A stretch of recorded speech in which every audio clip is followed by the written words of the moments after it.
Green and clean मुहिम के तहत assistant commissioner Pirmahal Syed Jamil Haider Shah, chairman municipal committee Chaudhry Khalid Sardar, vice chairman Chaudhry Sultan Ahmed, Markazi Anjuman Tajiran के सदर Mian Tariq, general secretary Parvez Mahmood, chief officer municipal committee Tariq Javed Kamboh व दीगर ने बेनजीर पार्क में पौधे लगाकर शजरकारी मुहिम का इफ्तिताह कर दिया।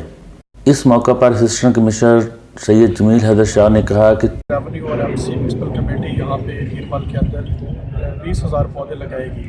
बाकी जो महकमे है पीरमहल के अंदर वो सब मिलाकर 1 लाख पौधे लगाएगी। तो हमने इस पंजाब को, पाकिस्तान को ग्रीन करना है और इस मुहिम में बढ़ चढ़ कर हिस्सा लेना है। जिस दरख्तों को लगाना नहीं बल्कि उनको सेव भी करना है। हर शहरी का फ़र्ज़ है कि दरख्तों को सेव भी करें। अल्लाह ताला थोड़े दिनों में हम मिलकर तकरीबन 20,000 पौधा इधर शहर में लगाएंगे और पूरी तहसील में 1 लाख दरख्त लगाया जाएगा और इंशाल्लाह उसको सेव भी किया जाएगा और उसकी हिफाजत भी की जाएगी। सब शहरियों का फ़र्ज़ है कि वो दरख्त लगाएं। दरख्त लगाना सुन्नत है और सदका जारिया भी है। शहरी क्लीन एंड ग्रीन पाकिस्तान मुहिम की कामयाबी के लिए मौसम बहार की शजरकारी मुहिम में बढ़ चढ़ कर हिस्सा ले, क्योंकि दरख्त इंसानी बका के साथ माहौल को आलूदगी से पाक और साफ़ सुथरा रखने के लिए इंतहाई ज़रूरी है। कैमरामैन मोहम्मद उस्मान के साथ मियां असद हफीज़, दुनिया न्यूज़, पीरमहल।